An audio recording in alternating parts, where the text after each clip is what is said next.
For the next 20 to 30 minutes, resume is not real. Resume doesn't matter.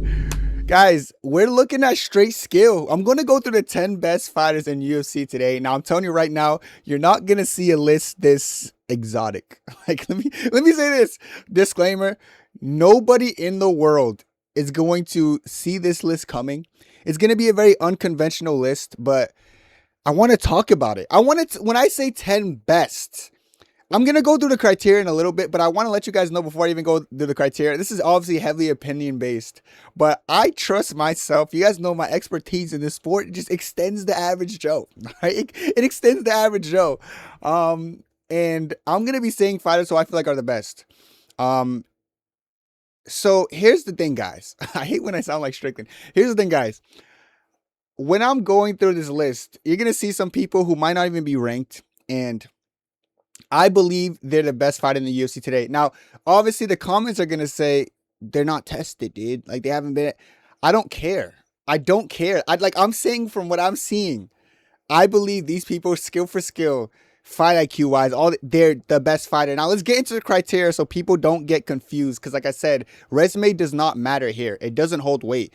You know, it holds a bit of weight, but it doesn't hold the weight you think it does. So, like, I don't want some people to say, like, bro, Kenny, who's he beating? Doesn't matter to me. Doesn't matter to me. Nah, boo boo. It doesn't matter to me. Let's get into the criteria, guys. This is the criteria for me. I test the number one, guys. I test what I see with my eyes. If I like, I like. And of course, this has some nuance. There's going to be, obviously, fighters who are running through people. But, like, I'm not going to have on this list because even though eye test matters, guys, like, I look at eye test deeper than most people. Eye test is not as simple as, oh, you look good, I think you're good. It's like seeing the habits, seeing these people get tested, how they react. It's like I could have a really good, like, understanding of, like, when I know fighters are going to be elite in, like, next level. And if you see people who are unranked on this list, that's why I have them here. I'm not going to have every unranked person. I'm not going to have fucking the Chonkos and shit. Yeah, like, Chonko, I was even thinking about putting him on this list, but I'm not even going to have those people, guys. I'm going to have, like, people who, even are, if they are unranked and making this list, just understand that I see something in them and I know they're better than the average Joe.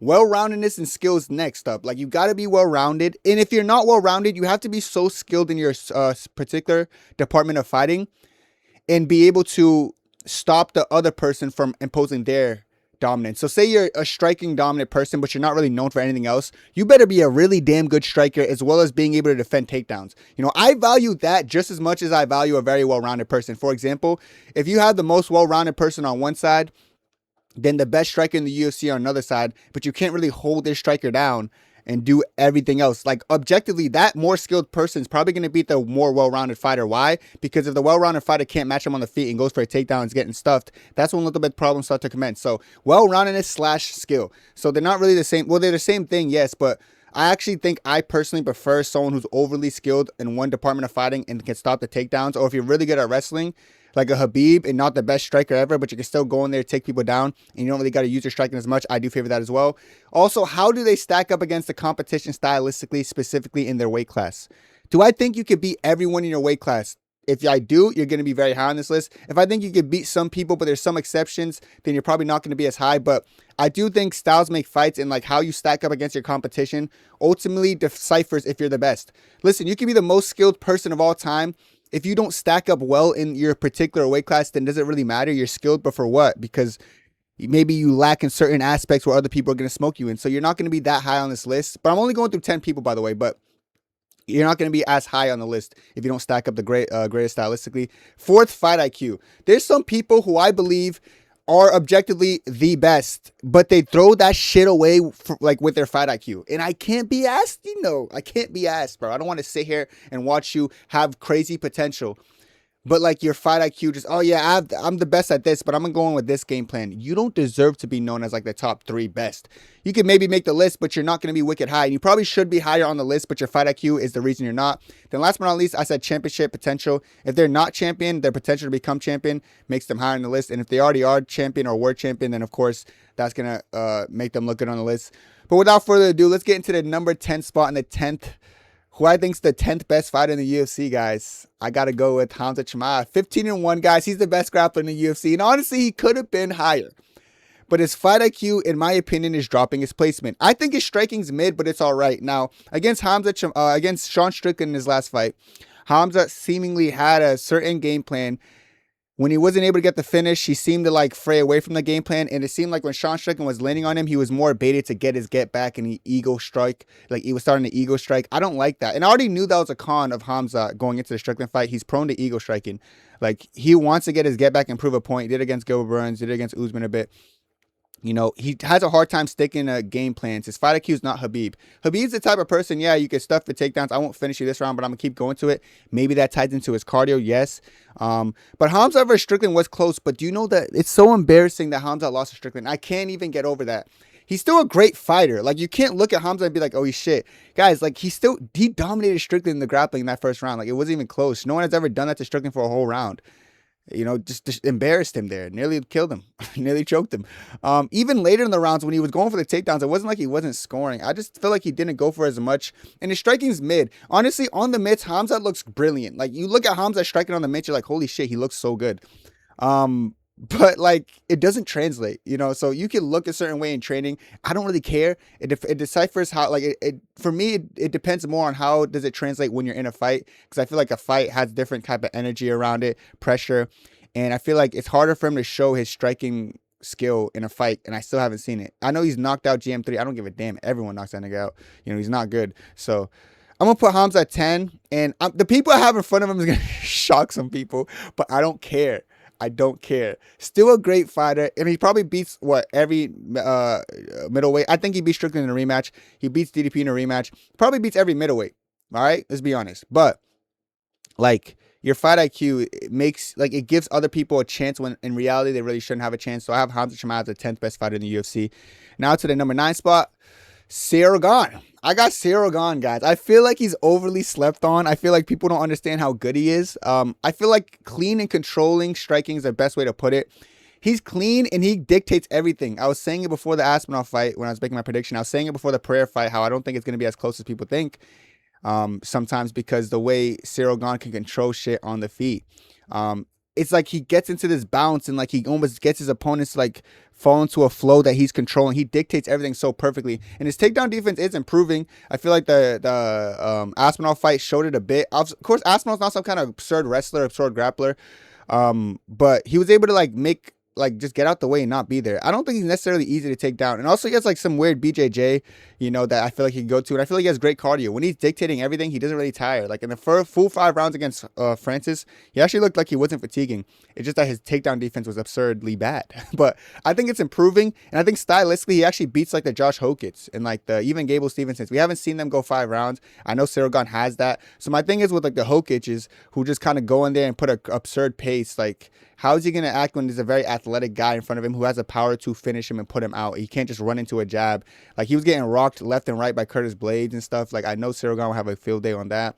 Of course, Gable Stevenson's very young. He could actually make this list, but I do want to see a little bit more of him. I do think Ciryl Gane could clean up these newer guys who are also athletic, because people are forgetting Ciryl Gane was the first of these athletic big guys to come around. You know, 6'5", athletic, moves like a fucking lightweight, you know, hits like a fucking heavyweight. He's not easy to deal with. So I feel like Ciryl Gane is the 9th best fighter in the UFC today. People don't like him. You might not have to like him, but you got to respect him, because stylistically, like I said in my criteria, I think he matches up the best and better than most people at heavyweight. You know, as well as the fact he's just talented. Like, he's just talented. Like I said, if you're really skilled in a certain aspect of fighting, I think Ciryl Gane is objectively, maybe outside of MVP, the best guy at hitting and not getting hit. And I feel like his takedown defense improving, just making him more dangerous. So I have him number 9, higher than Hamza Chimaev, because he's going to have good fight IQ for the most part. You know, I feel like Ciryl Gane makes smart choices. You know, he eye pokes when needed. Like, Ciryl Gane is good at cheating. Like, he just mixes everything up well, in my opinion. Even has like I said, BJJ threat when he needs to. So I have him in the number 9 spot. I think people are sleeping on my boy Ciryl is gone. His Cyryl's gone. And then number 8 spot, here's where things get a little bit dicey. Jacoby Smith, you know, 12-0, brother. Does everything exceptionally well. This is where the eye test starts to come in. Kenny, who is he beating? Did you not read the criteria, brother? Resume don't matter. Guys, his power and athleticism combined, he's a future champion, hands down. He's 30 years old. You know, still relatively young.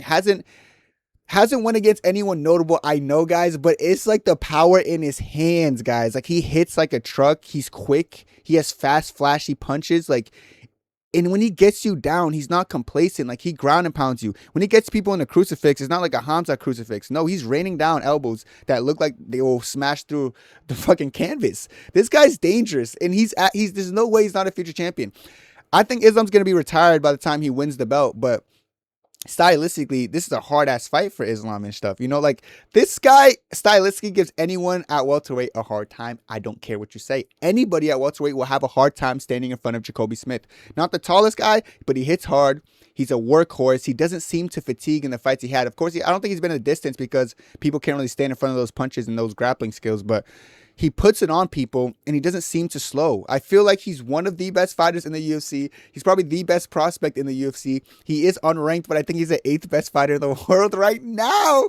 And of course, no one's going to agree with this. Of course. And I don't need you to agree with me. But when you see him climbing the rankings and continue to win, remember, Kenny called it first. I think I'm the only one saying this right now, that not only is he just like a good prospect, he's one of the best in the world right now. As we speak, at the age of 30, I think he's already in his prime. Like, I want him rushed, honestly, because he could be a champion, a young one, a youngish one. I don't want him to get too old by the time he gets to the belt. I want him to stay active. Him and like Tommy Gant, or whatever that dude's name is. There's some other good people like him that remind me of him, like the way they fight and their fight style. But as far as just like overall skill, I do think Jacoby Smith's the guy to look out for. I think Jacoby Smith's the guy to beat. I think Jacoby Smith's one of those people who are future champions that maybe not everyone's seeing right now, but I feel like as time starts to go, people are going to see what I mean, because this guy is no joke, guys. He's so good to me. So I have him in the number 8 spot. It's the only unranked guy so far, but he's not even the only unranked guy on the list. But he might be the best. But I'm telling you right now, guys, keep your eye on Jacoby Smith. Undefeated, 12-0 for good reason. This guy is dangerous. In the number 7 spot, Arman Tsarukyan. He's 23-3. He has peak wrestling, a strong kicking game, and he has smart fight IQ. Not the most active kid. You know, he's doing his thing in RAF where he just lost to Kobe Covington. Yes, he loses some ore there. I rewatched that fight. It was just a lot of his mistakes. He was just being overly aggressive against someone who could actually wrestle. He made the mistake. He was never like that against Giorgio Puglias, the other guy he wrestled in RAF. He took his time more, and that's why he won. He would have lost to Giorgio Puglias if he was overly aggressive too. You can't just shoot on people who are good at like sprawling, but neither here or there. As far as MMA is concerned, like he smoked Charles Oliveira. I think people take too much stock into Charles' moments in that fight, because outside of those moments Charles had where he almost submitted him, watch the rest of the fight. You're gonna be surprised about how one-sided it was. Like, he kind of just was schooling him on the feet and like smashing his face on the ground.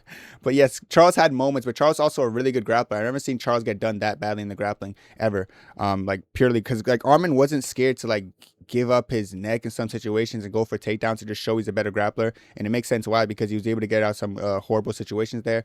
Ran through Dan Hooker the way he should, honestly. Smashed his face up in the ground, went to submissions. Like, his submission game's starting to improve. His ground and pound game's always been there. I think he's arguably the best at lightweight right now. He probably might be the best at lightweight right now. I think he's dangerous. I think there's some people, like a lot of people he runs through in that weight class. He might have like one person he loses to in that weight class, if any, but I think he's one of the best fighters in the world right now. I have him in the number 7 spot. I like, if someone has him higher, I wouldn't be surprised. He's one of those people though that I feel like he does everything pretty well. It's just one of those people who are like almost like the uncrowned champion, because mixed of his inactivity, him pulling out of situations or whatever, that he hasn't had the title shot yet. But hopefully he'll get it soon so he can finally win the belt that's rightfully his, because he would run through a Justin Gaethje like nothing if he had to. Wouldn't be that hard of a fight for me, honestly. His hardest fight stylistically would be Ilia Topuria, but I still think Arman Tsarukyan is one of the best fighters in the world. And now we're in the number 6 spot, who I think is a great fighter as well, Peter Yan. He's 20-5. I could have had him higher. He's very well-rounded. His well-rounded arsenal is like, it is something to behold. Of course, he lost to people like Sugar in the UFC, which I think he won that fight, to be honest. Lost to Marab with like a broken hand, but avenged that. You know, lost to Aljo. He has some deficiencies. I could put him higher, but it seems like he has shown that he is capable of struggling with primary grapplers and wrestlers. But outside of that, his boxing, his trips, they're all beautiful to watch. He's actually a very aesthetically pleasing person to watch.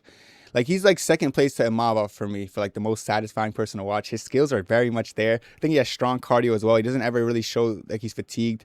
Yeah, I think Jan's good. I think he's reactive. I think he's aging a bit. You know, He's still good though. He still beats a lot of people. There's very few people I think go in there and beat Peter Yan, but I think he is one of the best fighters in the UFC today. So I have him on the number 6 spot. Very talented, does a lot of things well. A little bit strong, short, handsome guy. I don't know, brother. Like Yan. Every time I see videos of Yan sparring, I'm like, oh my god, I would hate to spar this guy. He's trying to kill everyone in sparring.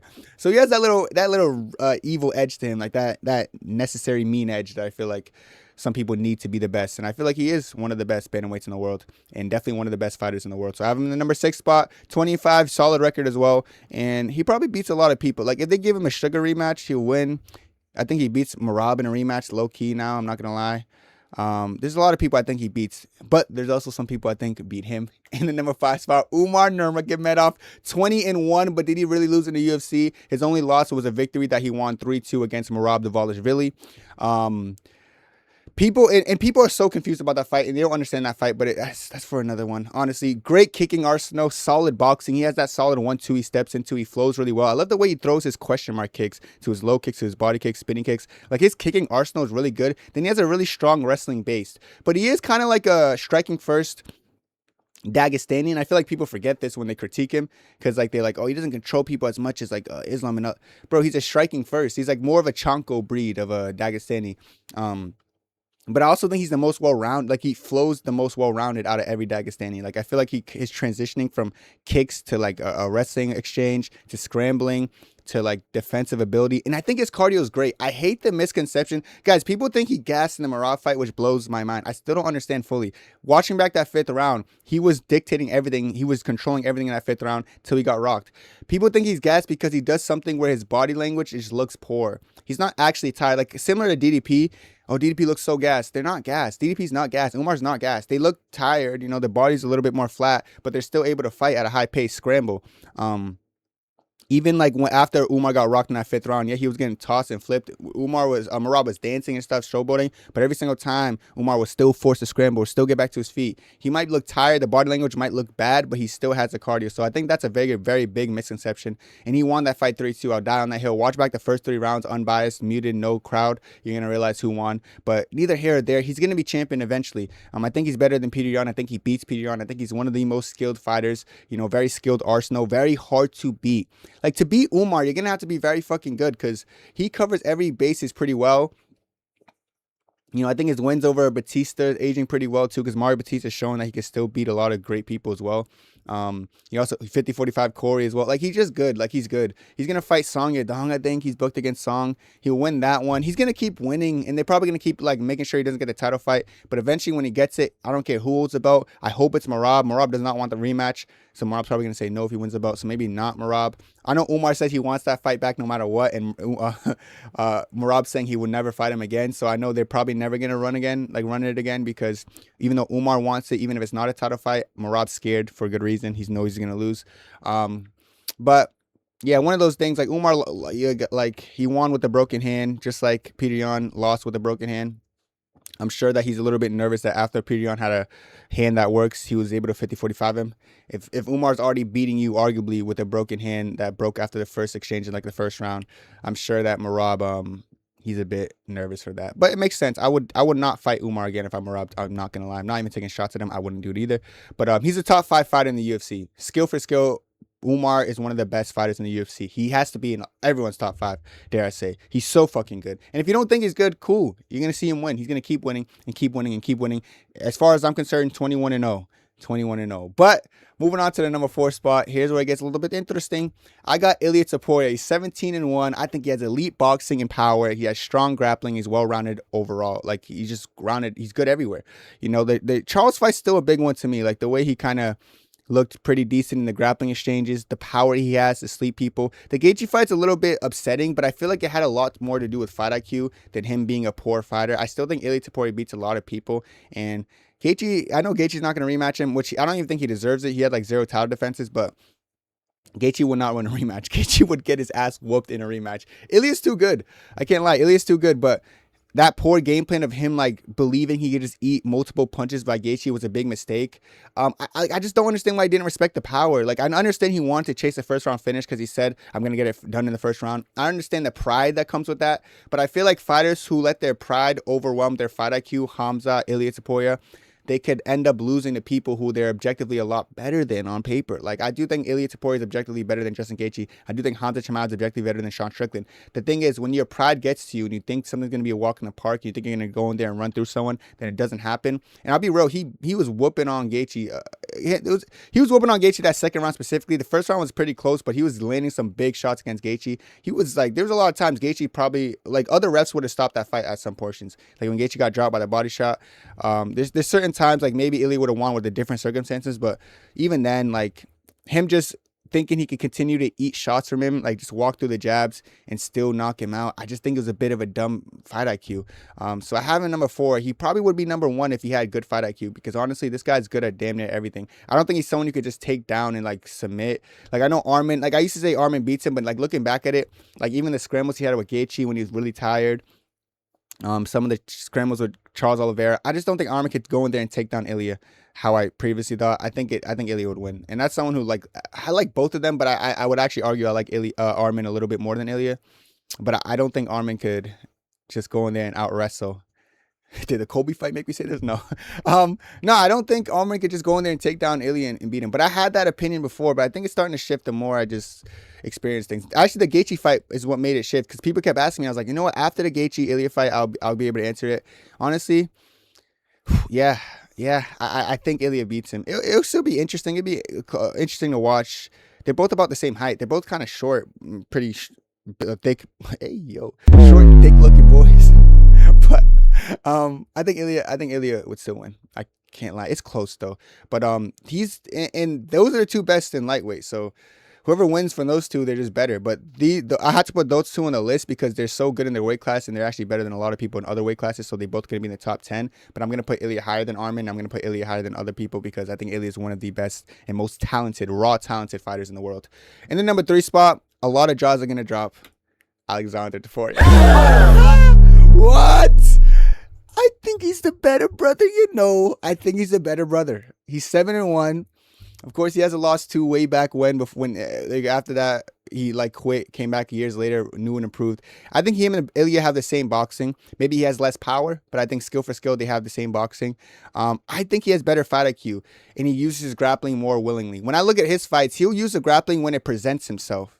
And he's okay with using his grappling. And he doesn't look like he fatigues either. So I like that from him. I feel like Ilia Topuria is a little bit more like okay with taking jabs just to let his combos go. Whereas Alexandre, like he doesn't just take punches. Like he high guards, he defends well, he hops back if he's out of range. He uses kicking if he needs to. He'll shoot takedowns. He'll just do things smarter than Ilia.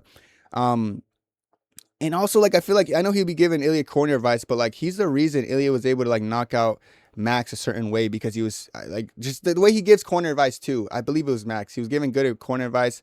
Not even corner advice, like, advice in training camp. I was seeing, like, the things he was saying, that habits he was breaking down with Max. I actually remember a clip specifically where Ilia was saying that he thinks he's going to just walk through Max and then take some damage and he's going to catch him. And then Alexander was like, no, don't do that because he's good at blah, blah, blah, blah, blah. He was giving him gems, man. I got to think back and remember that video, but he was giving Ilia gems. He just seems a lot more understanding than Ilia. I feel like Ilia is a little bit more prideful than Alexander, which leads him down the path of like he thinks he could just take some stuff just because when I land is something different, which objectively might be true, but your fight IQ isn't backing your skill. I know Topuria isn't tested. I know this Topuria is not tested. But I'm telling you, just like I saw with Jacoby Smith, he could beat Umar, man. And I love Umar, but I know skill for skill, he's really good. Like, he is really good.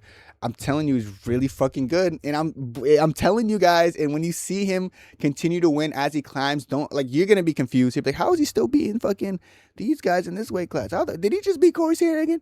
Did he just beat Mario Batista? Did he just beat... Yeah, he's beating the fuck out of them. Like, yes, he is beating these guys. Did he just whoop Murad's ass? Yes. I don't think they'll fight because they're friends. But my point is, like, he's good. He's good. Him, Umar, fuck. And even Jan. I think he's better than Jan as well. And I know no one's going to agree with it because you're not supposed to agree with it yet. I am, of course, I know how crazy I sound saying this, that he's so good. You're going to be like, no, he's good, Kenny, but he's unproven. Of course they're unproven. But my point is, via eye test, via the fight IQ I see from him and the intelligence he's displaying and his willingness to use his grappling despite being a really good wrestler, or really good striker. And like the way he cuts off the ring and has his opponents retreating, like I feel like he's really good, guys. And I know his best win's backside on paper, but I'm telling you, the more he fights, the better he's gonna become. He's better than like the Ethan Ewings and like the Lerone Douglases that you guys see. Like they're good too. They're like probably the decent around the same skill in boxing as this Taporia, but I feel like this Taporia has better grappling than both of them. And like these other like Taporia clones, he's literally Taporia's blood, but he's better fight IQ than him. And I know him and Taporia joke back and forth. And this Taporia was saying like when he was hooked up to that lie detector test, he was saying that he would destroy his brother. And he was right. Like the lie detector test said he was truthful, but I believe he believes that, and I know why he believes that, because he feels like he's smarter, as well as just like more talented, maybe the grappling and shit like that. But yeah, I back Alexander Taporia. He's really good, and I think the more you guys see him, the more you're gonna understand what I'm talking about now. But right now, I'll take being called the crazy guy, saying the top 3 most skilled or like the top 3 best fighter in the UFC today. I understand I'm crazy, but I don't mind that name. I don't mind that narrative, because eventually you'll see why I said this. In the number 2 spot, Joshua Van. He's 17-2. I think this is the best boxer in the UFC, as well as the fact he's a great scrambler, best endurance and volume combined. I think Brandon Royval is a second when it comes to volume and endurance combined. I just feel like some people can throw crazy output without worrying about fatiguing and have the ability to keep the fight where they want it to be. Like I said at the start of the video, some people are really good at a skill and they're good at going against other people who are specialists in the other department. He beat Tatsuro Taira like I said he would, guys. You guys got to understand how big of a win that is. Tatsuro Taira is the most dangerous grappler in the division, way 10 times more, probably 11,000 times more dangerous than fucking Alexandre Pantoja. Pantoja, yes, he could take down Usyk. Usyk gets back up, and scrambles. Take down Royval. He can go to war with Usyk and Royval and like Brandon Moreno. No offense to Usyk, Royval. I love Royval. Let me not even bring it up. No offense to Usyk and Moreno. I'll bring up those two. They're not Joshua Van. I know people are still a little bit deluded and slow, and they think that Pantoja has a chance against Joshua Van, which I love. I love it because it just makes people look like geniuses who pick Joshua Van when it's really not hard to pick. Pantoja in his prime couldn't get rid, was lost to Usyk on points, arguably. It's okay. Usyk's not that bad. Usyk's just fucking, getting knocked out by everyone. you know, I hope Van's the underdog. I hope everyone's doubting him again. The thing is, like I said, I value people who stylistically just match up really well for the division. I think Joshua Van beats everyone. I think Manil Cap's objectively the hardest fight for him. I saw Manil Cap struggle a bit with Horiguchi and eventually catch him, though. But I think Van's even a better boxer than Horiguchi. I've said this before. Manil Cap's good. He's explosive. He's dangerous. But I think Joshua Van, he has a good oblique kick, better hands, better reactivity. I think Joshua Van's the best flyweight in the world. I've been saying it since that Bruno Silva fight. I've been saying it. The Bruno Silva fight turned my tides. People remember before that Bruno Silva fight, I was still a little bit on the fence. It took me beating Bruno Silva. You guys probably what the hell? Bruno Silva sucks or whatever. I know he's not the best, but it's the way he looked via eye test. There's a reason I said he was the best flyweight in the world after that fight. And people were calling me crazy. What do you mean, Kenny? Best flyweight in the world? He beat Bruno Silva. Look at the comments in those videos, guys. And now it makes that delusion I had, it makes sense now. Now I look intelligent. Just like a lot of these people in this video I'm talking about right now. I know people are looking at the Alexandre Taporias. I know people are looking at Jacoby Smiths like, Kenny, what the hell are you talking about? You're going to find out. Just like with Joshua Van, after the Bruno Silva fight, I said he was the best flyweight in the world. Now you guys know what I mean. Maybe you still don't know what I mean. Maybe it's going to take him beating Manil Cap for you to know what I mean. But eventually, for the most part, when I really back people, I do it for a reason. Joshua Van is the second best fighter in the UFC today, and I stand on that. In the number 1 spot, you guys understand where this is going. Islam Makhachev. He's 28-1. He's talented. I think he's top 5 in every department of combat. That goes for striking, wrestling, grappling, BJJ, everything. Everything in his division, he's the top 5 for. Top 5 striker in welterweight, top 5 grappler in welterweight, top 5 wrestler, top 5 BJJ. I just still think he does everything very well, and I think he has the best fight IQ in the UFC. That's the biggest part for me. So there's fighters like Hamza, who before he fights, I got to be worried about his fight IQ. Even people like Izzy now, I really got to be worried about them and what they're going to do. Bilal, I can never predict the Bilal game plan. I can know what Bilal has to do to win, but I can never predict it fully because I don't know if they're going to stick to the game plan. There's fighters that before they fight, you know how they're supposed to win, but you don't know if they're going to stick to the game plan because fighters panic, bro. Islam's one of those few people who I feel like are really good at sticking to the game plan and even adjusting on the fly. that's why I think he's the best fighter in the world right now. Like, resume aside, I don't care if he's beating Charles and Dustin and Volk and JDM. I don't care about none of that. Skill for skill, fight IQ, all that, eye test. He's so good at winning fights. He's so good at prepping for his opponents. He's so good at adjusting on the fly. I think that's what makes someone the best fighter in the world. And I think Islam Makhachev is the best fighter in the world. And I think to beat Islam Makhachev, you're going to have to be special. And it's hard to see someone in the same scope of special as Islam Makhachev. So I'm going to say he's the number one best fighter in the UFC today. Even one of the best fighters in UFC history. If you're talking about resume too and adding greatness, the greatest fighter, he could be in the talks for that too. Of course, he's booked against Ian Gary. I have my nervousness. I have my doubts as far as like how he's going to deal with someone with this range. But I think it comes down to things like this on the screen right now. His fight IQ, you know, how good he is in every department of combat. Things like that are going to matter because eventually when he gets his hands on Ian Gary, it's going to be a tough night. And even the striking, Ian Gary's going to have a harder time than maybe I'm even thinking he is, because I think Ian Gary's going to have like a field day a little bit on in the striking. But maybe I'm just underestimating Islam Makhachev, who trains with people like Chanko, who are, like, in my opinion, the best strikers in the world right now in lightweight, you know, arguably. So Islam's a dog. Islam's a dog. He's talented. He's good. And I think he's the number one fighter in the world right now, guys. This is my top 10 list, all right? And I know there's going to be some controversy. Kenny, how can you ever say that about these guys? There's some nobodies on this list. There's some somebodies. But I think these are the 10 best fighters in the UFC today, guys. So let me know your thoughts down below. Is that shit for me? And God bless. 2, 3.